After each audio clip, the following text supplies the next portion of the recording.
Jó, capítulo de número 2.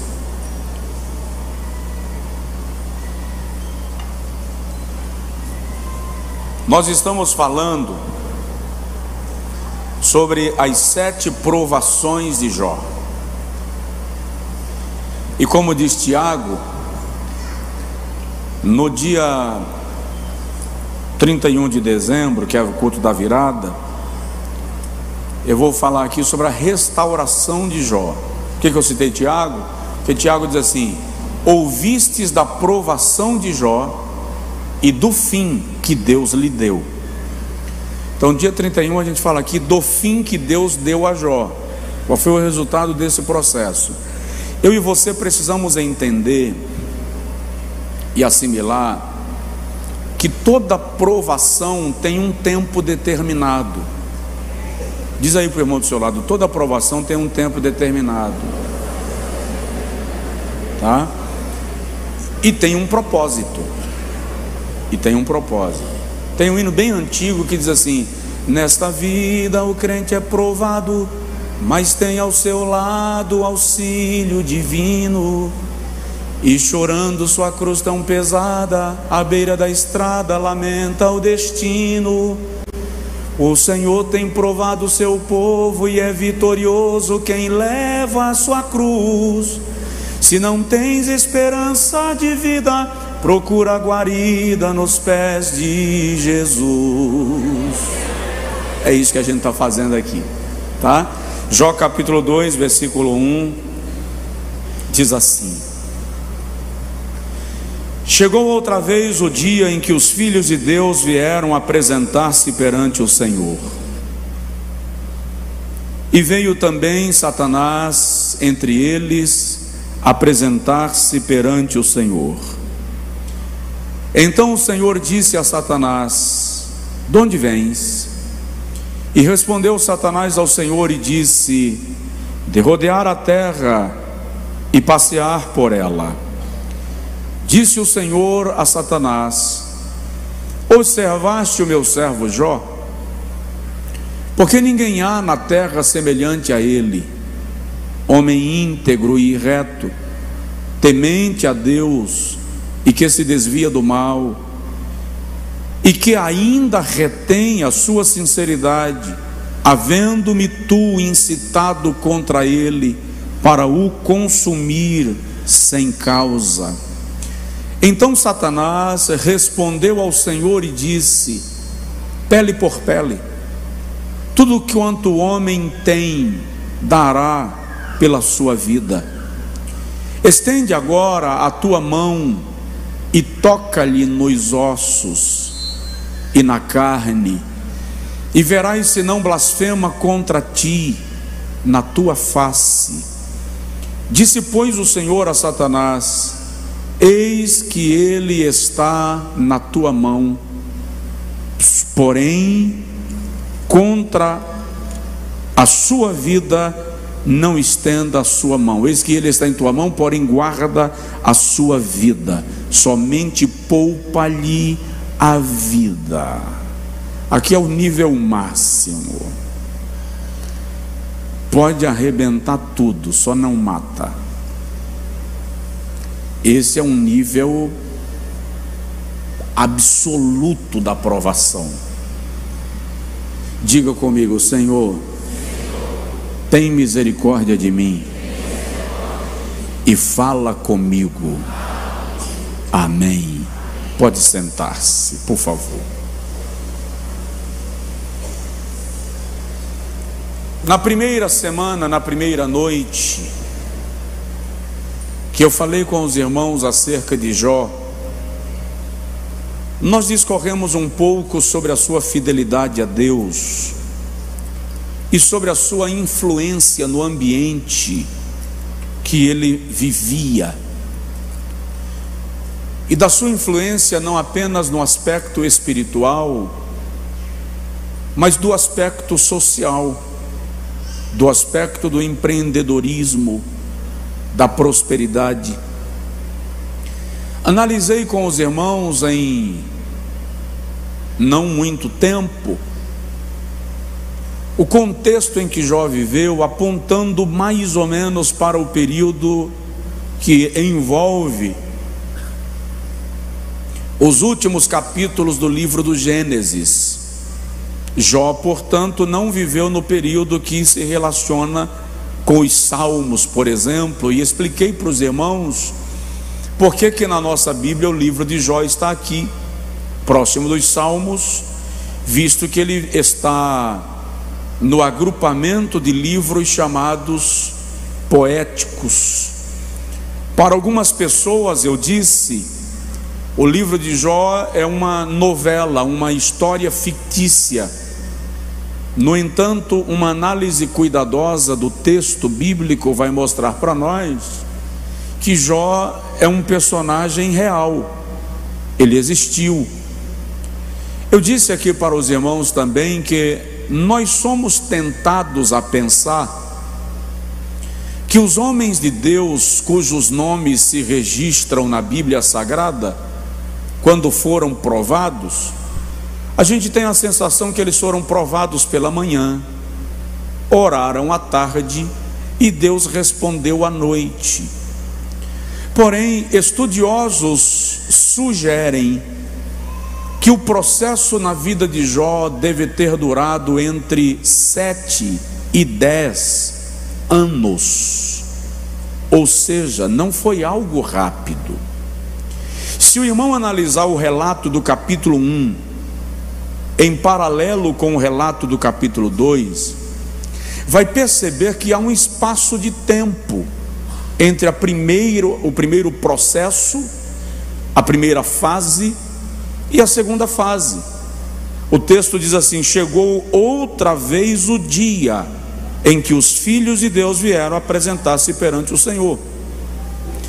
O texto dá a entender que há um período em que anjos de Deus apresentam-se diante dele para prestação de contas. Aliás, a tradição judaica cria que Deus entregou o universo para ser administrado por seres angelicais, por regiões, e esses seres angelicais lhe prestam relatório, lhe prestam contas. Por exemplo, a Bíblia menciona em Apocalipse 4 que em torno do trono de Deus existem 12 tronos. Quem os ocupam são anciãos, seres angelicais.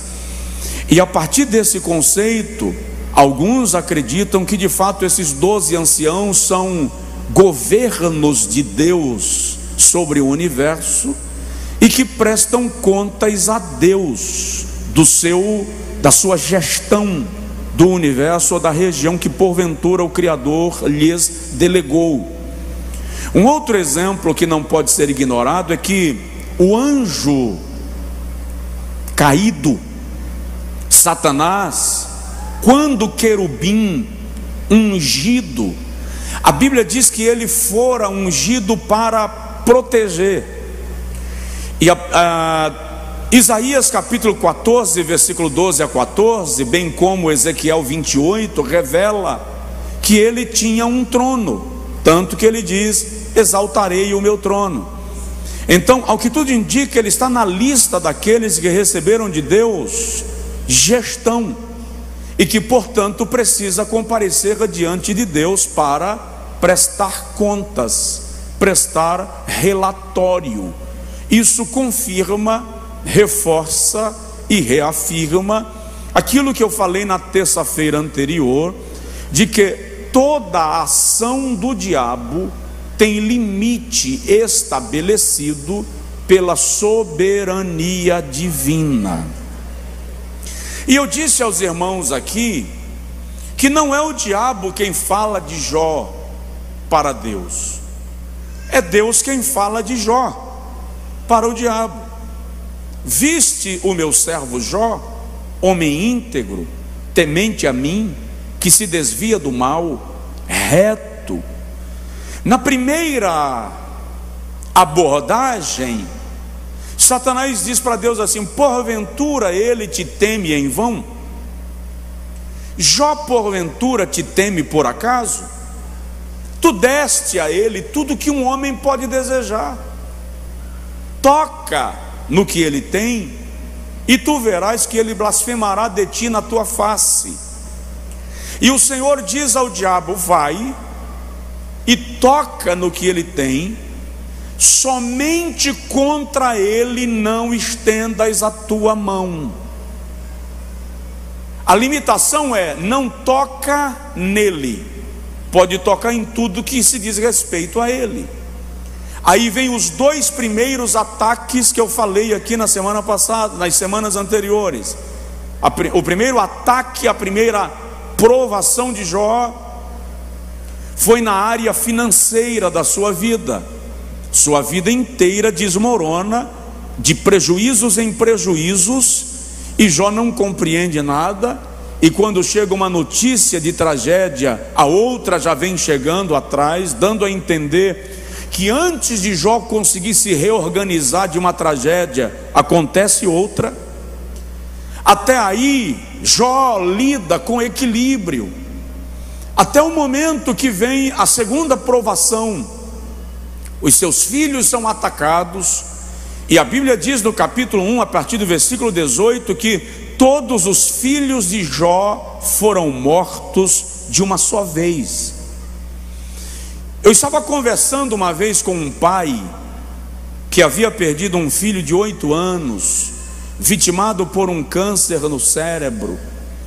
E enquanto a gente conversava, ele disse assim: pastor Josué, é como se alguém enfiasse a mão na tua caixa torácica, sem anestesiar, e rasgasse toda a tua estrutura óssea, e abrisse com as mãos, tirasse o teu coração de dentro do teu peito, e esmagasse entre os dedos. Você sente a dor e não consegue morrer. Esse é o depoimento de um pai que perdeu um filho. Qual é o sentimento de Jó ao perder 10? Levanta assim a sua mão comigo, por favor, e diga comigo: Senhor, guarda os meus filhos.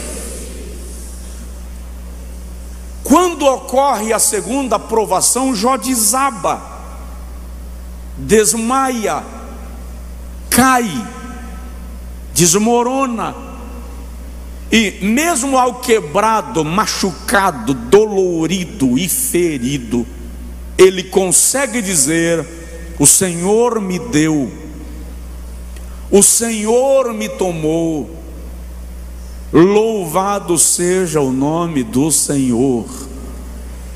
O diabo não alcançou o seu propósito de levar Jó a blasfemar contra Deus. Não se sabe ao certo quanto tempo demora desse primeiro momento até o segundo, quando outra vez, diz o texto, os filhos de Deus vieram se apresentar diante do Senhor, e outra vez Satanás veio no meio deles. Não é que Satanás aqui é um penetra, o texto indica um momento em que algumas hierarquias espirituais precisam comparecer diante de Deus, tem que estar lá. E outra vez o Senhor pergunta ao diabo: vistes o meu servo Jó? Meu conceito acerca dele não mudou. Homem íntegro, reto, temente a Deus, e que permanece na sua sinceridade. Acrescentou: agora tem mais algo para o currículo de Jó. Permanece na sua sinceridade para comigo, mesmo tu me havendo incitado contra ele. Então o diabo diz a Deus assim: pele por pele. Ou seja, o maior patrimônio de um homem é a sua vida, a sua sobrevivência, a sua existência. Tudo que um homem tem dará por sua vida, ou seja, todo Todo homem é capaz de se recuperar das perdas se ele estiver intocado, se ele não estiver sob ameaça. É isso que o diabo está dizendo a Deus. Agora, deixa eu tocar na sua carne, deixa eu tocar nos seus ossos, e tu verás se ele não blasfemará de ti. Por que que o diabo pede a carne e os ossos de Jó? Porque no primeiro momento o Senhor diz: contra ele não estendas a tua mão. Agora o diabo está dizendo: deixa eu ir além, amplia o limite da minha abordagem com ele, estende. E o Senhor diz assim: ele está na tua mão, somente lhe poupa a vida. Sabe o que isso significa? Não tem limite, faça o que você quiser, só não o mate.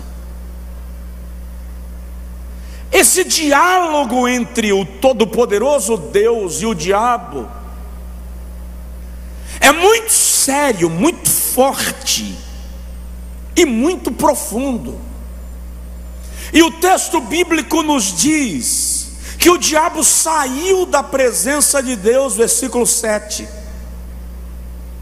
e feriu a Jó de tumores malignos, desde a planta do pé até o alto da cabeça. Alguém já disse que o que Jó teve foi lepra? Não. Mesmo porque a lepra não se constitui por tumores malignos. Uma junta médica norte-americana, depois de pesquisar os sintomas, eu vou citar alguns que estão escritos no livro, os sintomas da enfermidade que esteve no corpo de Jó, concluiu que era uma doença raríssima chamada furunculose estafilocócica generalizada. O diabo cumpriu cabalmente o que ele diz no versículo de número 5: toca-lhe nos ossos e na carne. A furunculose não atinge apenas a pele, atinge também os ossos. O terceiro ataque do diabo contra Jó foi na sua saúde. Deixa eu abrir um parêntese para dizer que eu não concordo com a ideia de que toda enfermidade seja de origem maligna. A Bíblia Sagrada me leva a crer que as enfermidades podem ter pelo menos 3 causas fundamentais. Ponto 1: enfermidades podem ser consequências do pecado.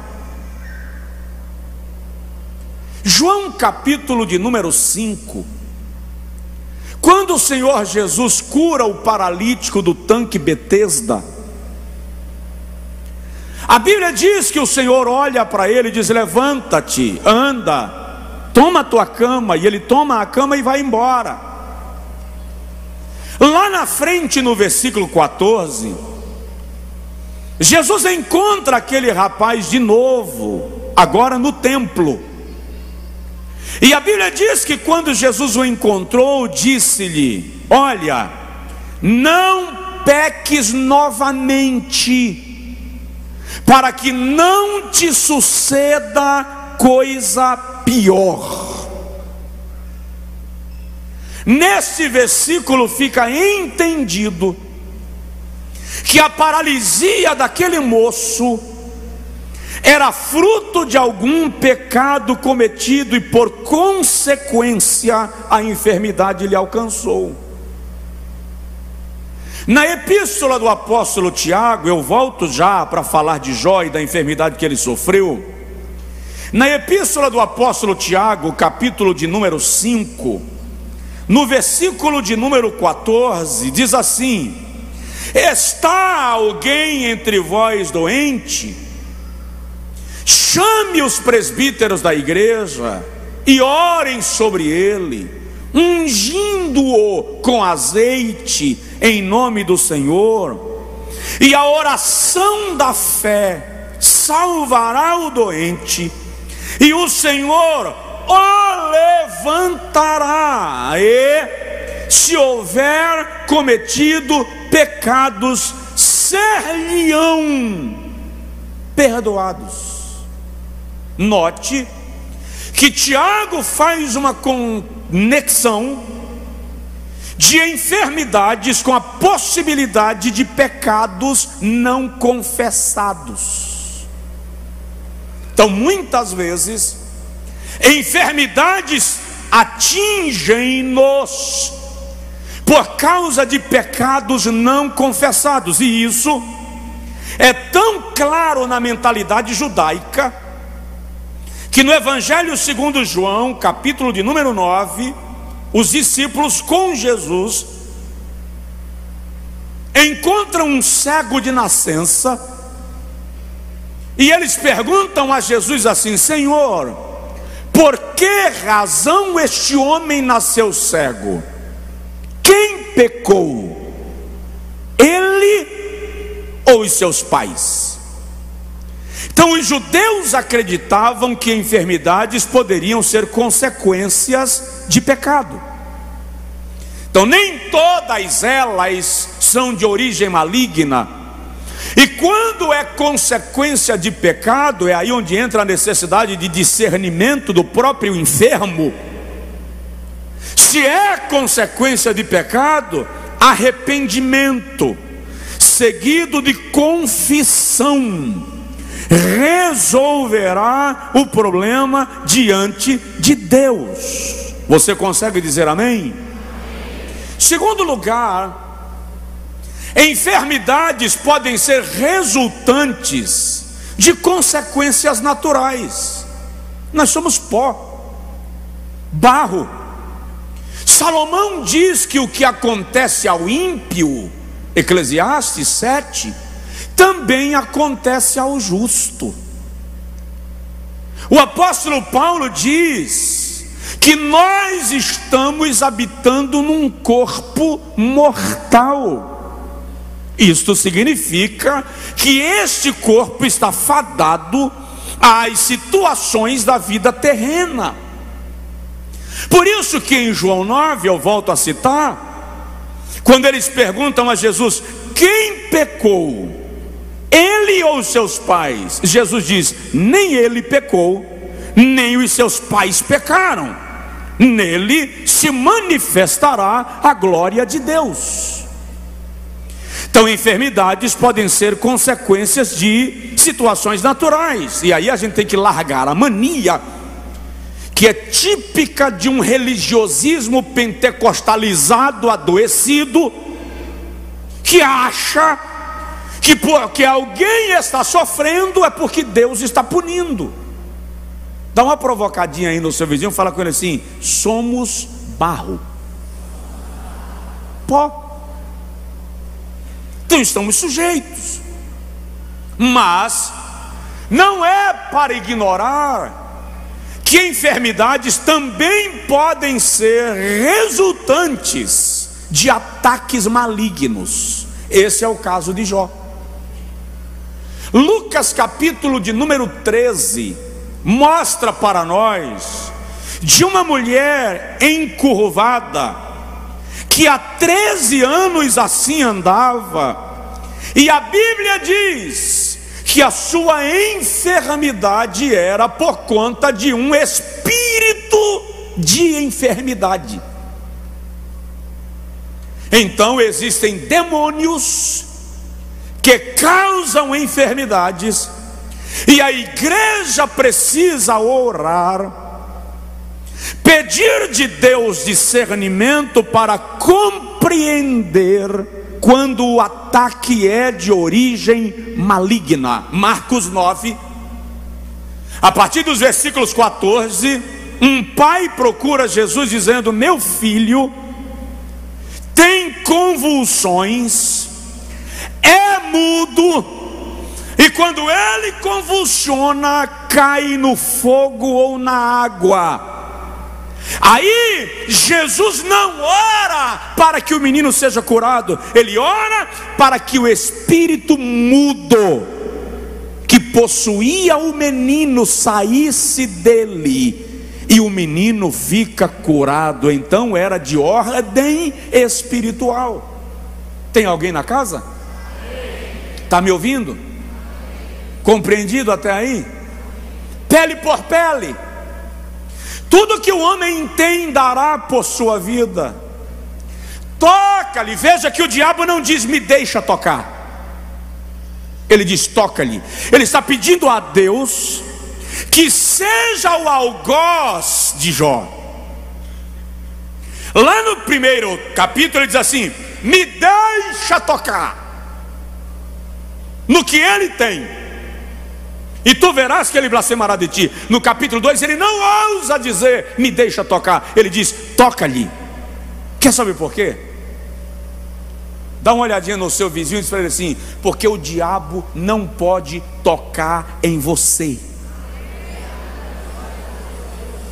Porque o diabo não pode tocar em você. Você não entendeu. Você está em algum lugar que não é aqui.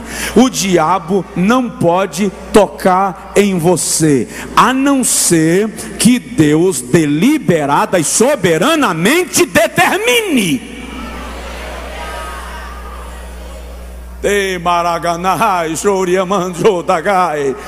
Toca-lhe nos ossos e na pele e na carne.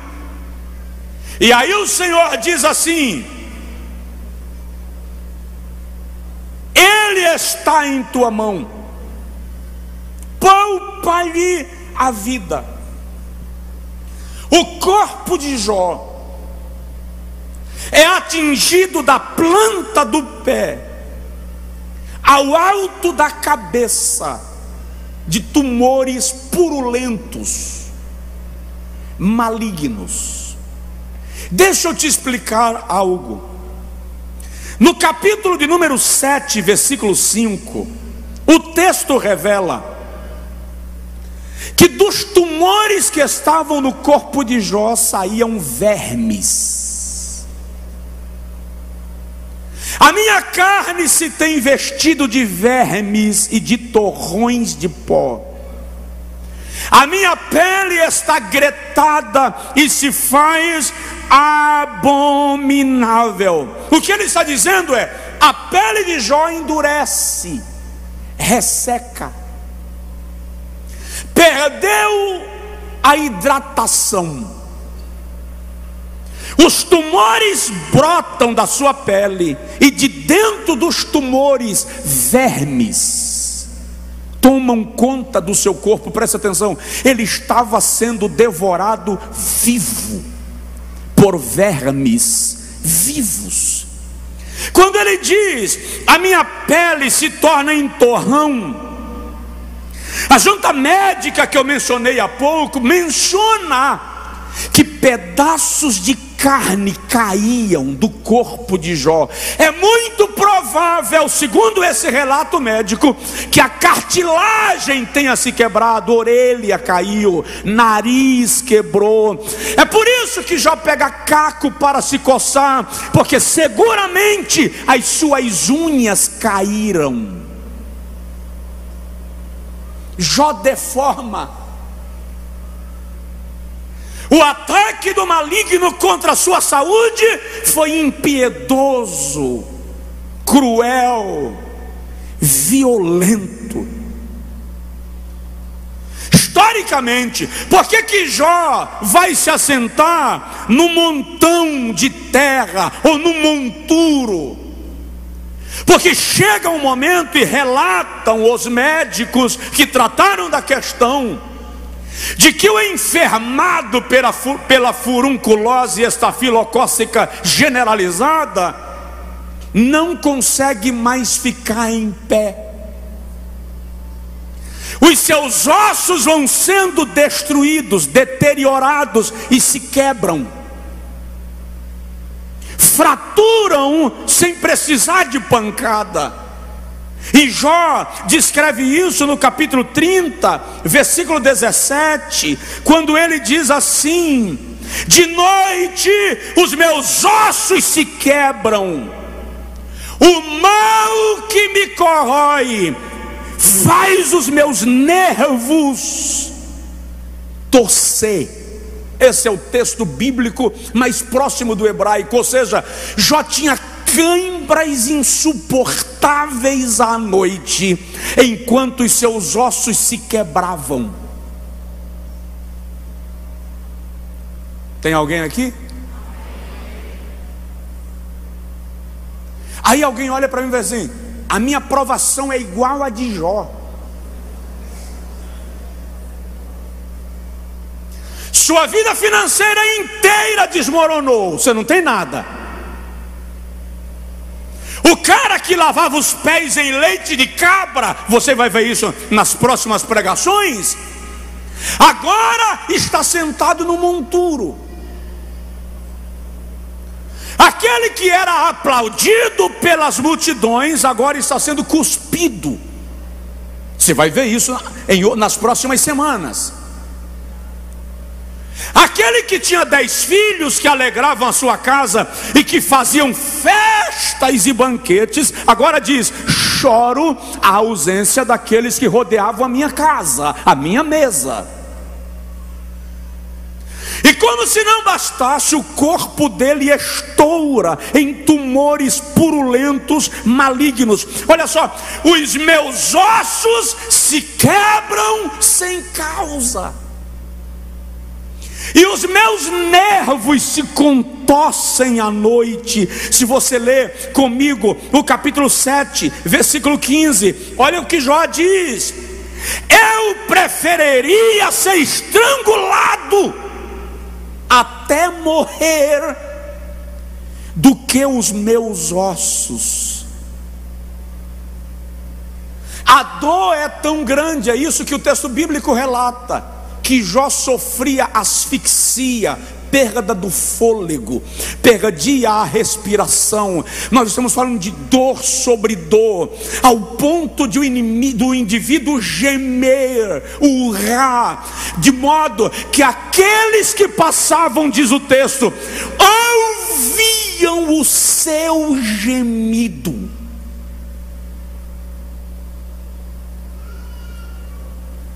Essa é a terceira provação de Jó. Se o irmão ler comigo, capítulo de número 30, versículo de número 30, Jó diz assim: a minha pele endurece e cai, pedaços do corpo de Jó estão caindo, e os meus ossos se queimam pelo calor. O que isso ele estava dizendo? Haviam partes do seu corpo, dos seus ossos, que estavam à vista, porque o pedaço da carne caía e o osso ficava exposto. Haviam fraturas constantes no corpo do patriarca. Esse é o processo pelo qual ele está passando. E a Bíblia diz no capítulo 7, versículo 13, não é hora de almoço, dá para ler: quando eu digo confortar-me-á a minha cama, meu leito aliviará a minha ânsia, de modo que eu escolheria, versículo 14, então eu tenho pesadelos e visões aterrorizantes. A pele está cheia de tumores purulentos, os ossos estão se quebrando, pedaços de carne do seu corpo estão caindo ao chão, seu corpo está coberto de vermes, eu li, mostrei. E quando ele tenta se acomodar para alcançar um pouco de sono, ele é tomado de pesadelos e de visões aterrorizantes. Tem parte do capítulo 7 que ele diz assim: até a minha comida se tornou amarga ao meu paladar. O que ele está dizendo é: até na minha boca existem tumores purulentos. Ele diz: nem as minhas gengivas foram poupadas. Diante disso, sugerem os médicos que os dentes de Jó devem ter caído. A vida dele acabou, ao ponto de no capítulo 19 ele dizer: o meu hálito se tornou repugnante à minha própria esposa. A mulher de Jó não suportou o mau cheiro do seu próprio marido. O texto revela que Jó precisou abandonar a casa, e apesar de ele haver abandonado a casa, aqueles que com ele habitavam abandonaram a casa por não suportarem o exalar do mau odor do seu corpo. O diabo te ataca na tua vida financeira. O diabo te ataca abordando os teus filhos para tirar-te a paz, para te tirar o ânimo, para te fazer desanimar de ir à igreja, de servir a Cristo. E quando ele não consegue, ainda assim ele ataca a saúde. Quantas pessoas da igreja que não sobrevivem uma semana sem alguém ficar doente em casa? Quando um levanta, o outro cai. Quando um sai do hospital, o outro vai. Tem casas aqui que o armário tem o setor farmácia.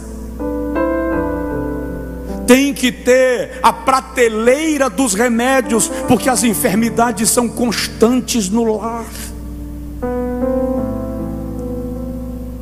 Porém, quando Isaías fala de Jesus e seu sacrifício, no capítulo 53, versículo 4 e 5, Isaías diz assim: verdadeiramente ele tomou sobre si as nossas enfermidades, físico, e as nossas dores levou sobre si, emocionais. E nós o reputávamos por aflito, ferido de Deus e oprimido. Versículo 5. Mas ele foi ferido pelas nossas transgressões morais e moído pelas nossas iniquidades espirituais. O castigo que nos traz a paz estava sobre ele, e pelas suas pisaduras fomos sarados. Eu quero que você entenda esta noite que o sacrifício de Jesus na cruz não foi só para salvar a nossa alma da condenação eterna. Na raiz da palavra salvação, yasha, do hebraico, ou soteria no grego, está inclusa a ideia de curar. Isto significa que quando Jesus morreu na cruz, ele morreu não apenas para salvar a nossa alma do poder do pecado, mas para nos curar da consequência dos pecados. Mateus capítulo 8, versículo 14 e versículo 15. A Bíblia diz que ao cair da tarde lhe trouxeram alguns enfermos para que ele os curasse. E está escrito assim: trouxeram-lhe muitos endemoniados, e com a sua palavra expulsou os espíritos e curou os enfermos. Para quê? Para que se cumprisse a palavra do profeta Isaías, que disse: ele tomou sobre si as nossas enfermidades e as nossas dores levou sobre si. o Calvário também foi para te curar. Provoca o vizinho e fala com ele: o Calvário também foi para te curar. O Calvário também foi para nos dar autoridade contra as enfermidades. E Isaías diz que o Senhor cura as nossas enfermidades em 4 áreas da nossa vida. Primeiro, na área física. Nossas enfermidades, onde Jesus passou, enfermos foram curados.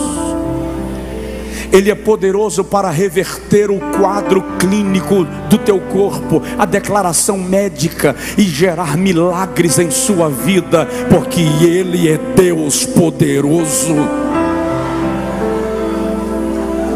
Ele é poderoso para curar as nossas enfermidades emocionais, dores. Está lá em Isaías: levou sobre si as nossas dores. Isso fala de alma. Dor está relacionado à alma, a sentimento. Corpo sem alma não sente dor. O que Isaías está dizendo é que as nossas feridas emocionais também encontram refúgio e cura no Calvário. O nosso problema, eu já disse aqui, é que nós temos mais facilidade de sentar no divã, conversar com um psicólogo, com um psicanalista, abrir a nossa vida, do que conversar com Jesus. Não estou dizendo para você não ir ao psicólogo, não, por favor. O que eu estou dizendo é: senta aos pés de Cristo, conversa com Ele as tuas dores. Ele te entende como ninguém. Aliás, tem um texto bíblico que eu gosto e já citei algumas vezes, quando o Senhor usa Isaías no capítulo 43, versículo 26, e diz assim: procura lembrar-me, entra em juízo comigo, mostra-me as tuas razões, para que te possa justificar. O que Deus está dizendo é: senta comigo, argumenta comigo, converse comigo, conta para mim o que você tem, para que eu te justifique. Aleluia! Suas dores têm cura. O diabo quer lhe matar, quer lhe destruir, quer te levar ao suicídio. O diabo quer te convencer que não há esperança para a sua alma, que você nasceu para sofrer, que você é a ovelha negra da família, que você não nasceu para dar certo. Esta noite, pelo poder da palavra, eu declaro: a cruz de Cristo foi para resolver as suas questões.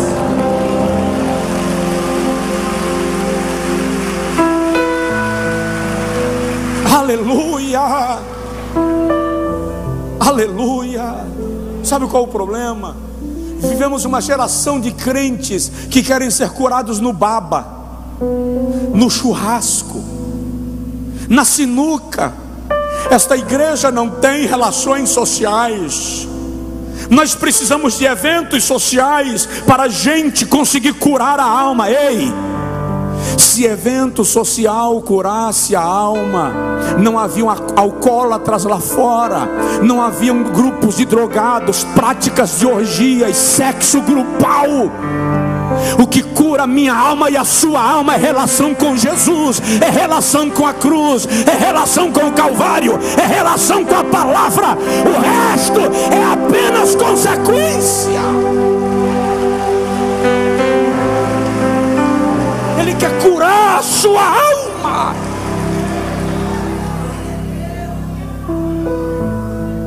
Ele morreu, Isaías 53:5, para curar as suas enfermidades morais, sua história, seu passado, seus delitos, seus pecados, suas misérias e suas mazelas. O sangue de Jesus Cristo cobre, apaga apaga, retira as tuas transgressões. É por isso que João Batista diz assim: eis aí o Cordeiro de Deus que tira o pecado do mundo. Por que tira? Porque na dispensação da velha aliança o pecado não era tirado, era coberto. Espargia-se o sangue do Cordeiro para que o pecador tivesse o seu pecado coberto e pudesse aparecer diante de Deus. Quando Jesus chega, o escritor aos Hebreus capítulo 9 versículo 14 diz que Cristo ofereceu-se a si mesmo de uma vez por todas, imaculado a Deus, para curar das obras mortas as nossas consciências, a fim de servirmos ao Deus vivo. E ele diz: porque nem o sangue de bodes, nem de novilhos, nem de carneiros pode nos remir, mas o sangue de um cordeiro imaculado, sacerdote santo, inocente. Seu passado coloque diante de Deus. Chega para Jesus e abre o jogo, abre a gaveta, e diz assim: Senhor, eu estou tirando da gaveta toda a porcaria que eu fiz até hoje. Eu vou falar com o Senhor de tudo aqui, eu vou te dizer tudo. E começa a colocar diante dele. Por quê? Porque o sacrifício da cruz não cobre teu pecado, tira, arranca. A influência é quebrada. Eu estou declarando na autoridade de Jesus que tem gente que está na igreja até hoje debaixo da influência do pecado, e nesta noite, pelo poder da palavra, o poder do pecado será tirado de sobre a sua vida. Isso é o Calvário. Cura moral e cura espiritual. Morreu pelas nossas iniquidades. Você será curado. Toca seu vizinho e fala com ele: você será curado em nome de Jesus.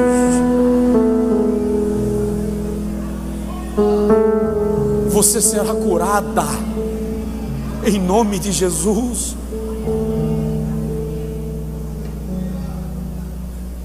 Deus vai promover situações para curar você. Eu lembro de uns anos atrás, eu estava vindo dos Estados Unidos com Jones e pastor Miguel. Os irmãos vão de lembrar do episódio. Nós sofremos 2 pousos forçados num único voo.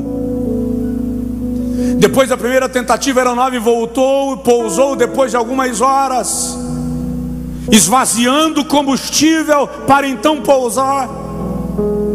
Esperamos o próximo voo, nos embarcaram na mesma aeronave, uma companhia americana.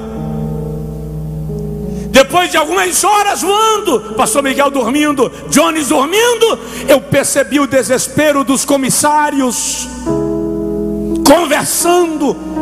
E quando eu olhei pela janela, eu vi que a aeronave inclinava para a esquerda. Estava vazio, quase vazio o voo. Eu fui para o outro lado e vi que a asa direita liberava combustível. Quando ele inclinava à direita, a esquerda liberava combustível. E eu disse para mim: o troço não está bom para nós. E tinha uma aeromoça brasileira, ela estava tão nervosa que ela falou em português: eu não vou fingir que essa porcaria não vai cair. O desespero estava no ar.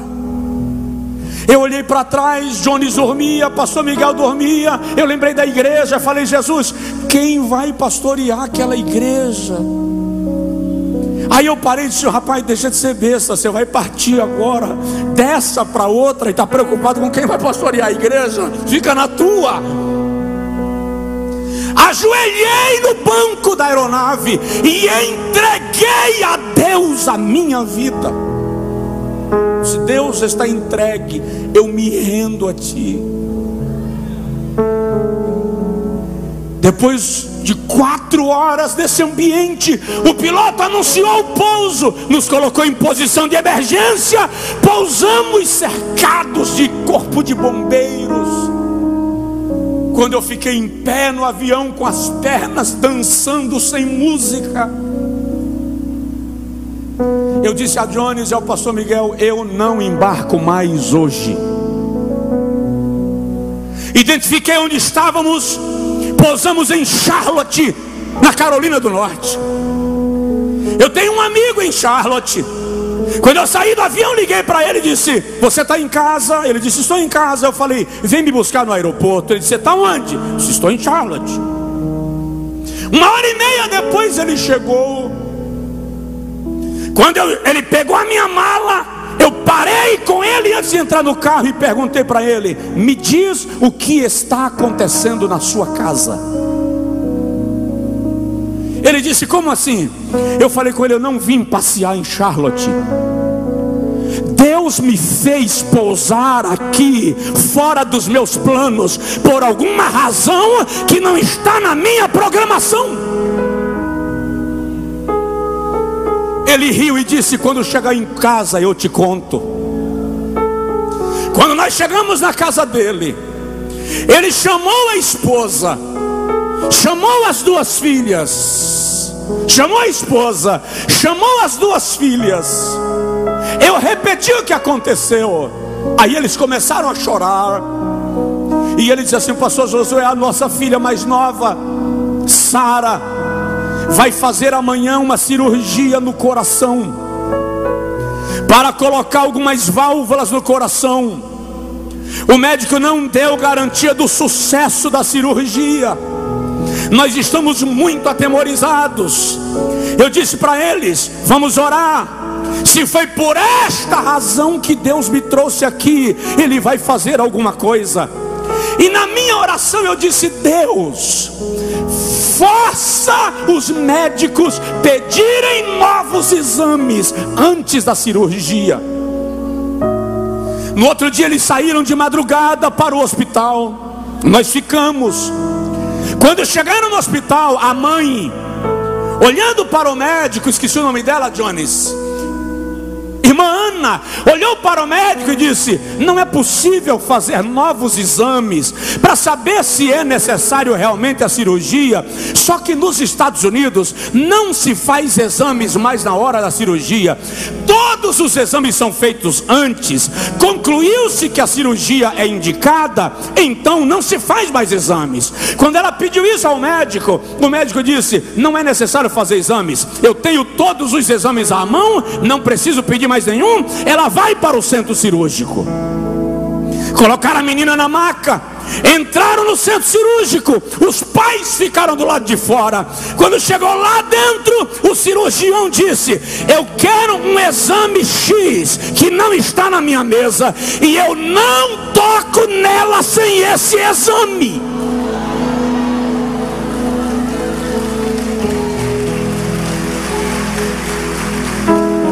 Quando o último exame foi feito, o médico diz: ela teve problema no coração, mas não há mais nada, não precisa de cirurgia, ela está curada. Voltou para casa sem cirurgia, porque Deus move as águas em favor dos céus. Fica de pé, por favor.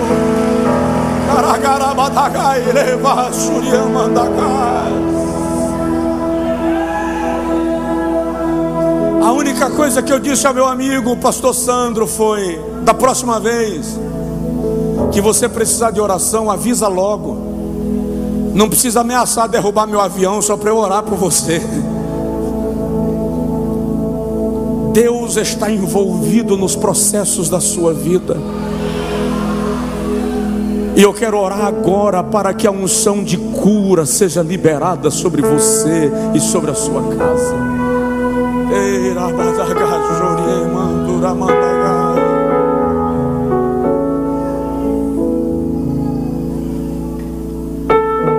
Vou orar com você no seu lugar. Mas se houver alguém aqui que está muito enfermo, ou que está muito incomodado com a enfermidade no seu corpo e está dizendo assim: eu quero ser ungido com óleo, vem à frente. Pastores, pega o óleo para mim, por gentileza. E os pastores vêm fazer isso e ministrar. Porque algumas enfermidades podem ser de origem natural, algumas podem ser consequência de pecado cometido, e outras podem ser resultantes de ataques malignos. Em qualquer das circunstâncias, Deus é Deus. Deus é Deus. Aleluia, você não me ouviu? Deus é Deus. Espírito Santo, quebra todo o peso espiritual que permeia esse ambiente. Traz agora uma liberação espiritual nesse lugar e abre o coração do teu povo para a presença do Senhor aqui. Aleluia. Cura.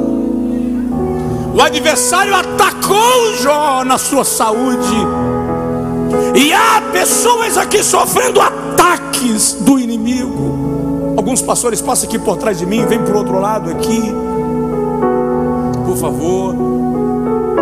Eu lembro, e já vou orar, no outro endereço onde estávamos, um domingo pela manhã, uma moça ficou manifesta de demônios, possessa de demônios.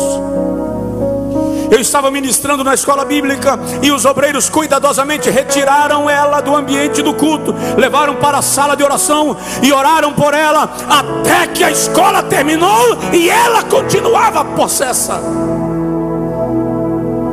Trouxeram-na, e quando eu me aproximei dela, eu dei-lhe um abraço e ela me abraçou muito apertado.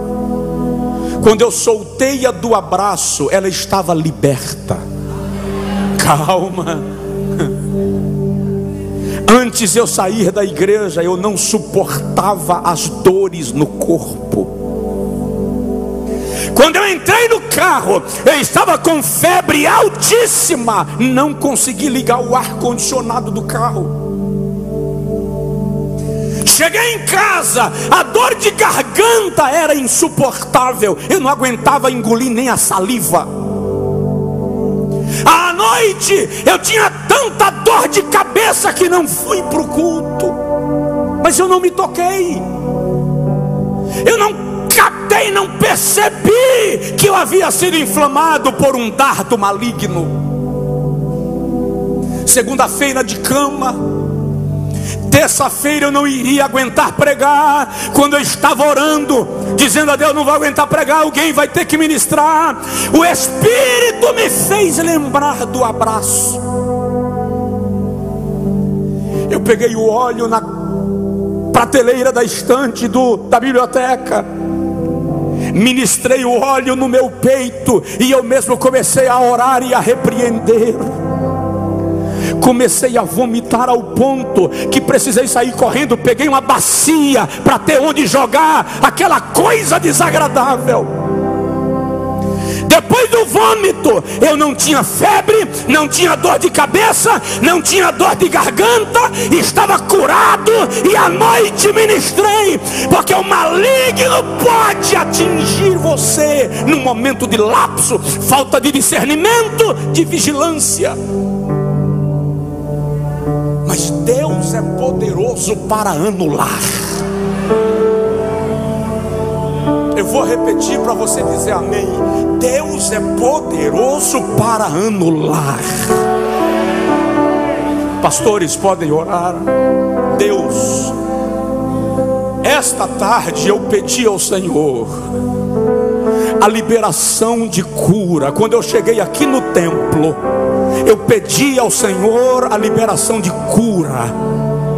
Senhor, não porque mereçamos, não porque temos condição de te pedir nada, mas pelos méritos do Calvário, onde Jesus morreu por nós, pelo poder do seu sacrifício, que foi feito para anular enfermidades. Eu quero ver sinais visíveis de cura esta noite. Eu quero, Pai, testemunhos audíveis de milagres liberados aqui esta noite. E para esse teu servo, tua serva, sair daqui com a certeza que o Senhor lhe tocou, que o Senhor lhe curou, eu peço agora um sinal. Eu peço, Senhor, que o local da sua enfermidade comece a queimar agora, comece a arder agora. Se a enfermidade no sangue, começa a queimar nos vasos sanguíneos. Onde quer que a enfermidade se alojou nesta noite, na autoridade da palavra pregada, na autoridade do sacrifício de Jesus, estamos determinando que todo mal recue agora. Toda enfermidade agora seja anulada. Unge as mãos desses pastores, Senhor. Unge as mãos desses obreiros. Eu estou pedindo milagre. Só quem pode dar brado de glórias, dê aplausos ao Senhor. Recebe o milagre de Deus em sua vida nesta noite.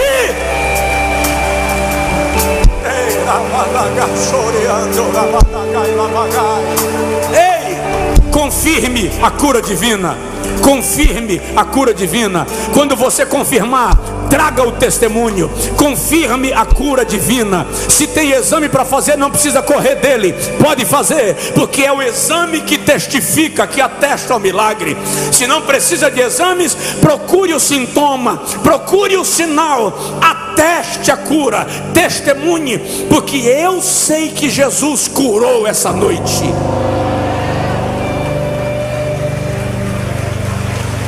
Eu sei que Jesus curou esta noite.